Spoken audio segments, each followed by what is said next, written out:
এর জন্য খাওয়ানো হচ্ছে তো, এরপরে কি করা হবে সেদিন? এরপর এটা ডিওয়ার্মিং এর আগে, এরপরে ডিওয়ার্মিং করানো হবে, তারপরে ভ্যাকসিনেশন। ডিওয়ার্মিং করাতে কোনটা ওষুধ দেবেন? ডোলোনেক না, টোটাল ড্রন্টাল প্লাস 10 কিলোতে একটা 10 কিলোতে একটা ট্যাবলেট। ওষুধ করে খাওয়াচ্ছে।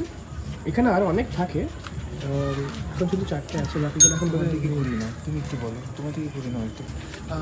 আমরা আসলে এখানে বোধহয় 4-5 বছর ধরেই কুকুরদের খেয়াল রাখি। এবার গায়ে দেখা যায় এদের সবার কিন্তু গায়ে ঘা আছে।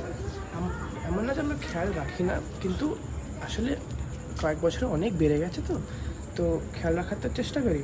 এবার আমরা যত পারি, আমি, আঙ্কেল, আমার বোন, এখানে আর আঙ্কেল থেকে আর 3-4 করে দেখা যায় কত পাতলা হয়ে গেছে, একটু ডিওয়ার্মিং খাওয়াতে হয়।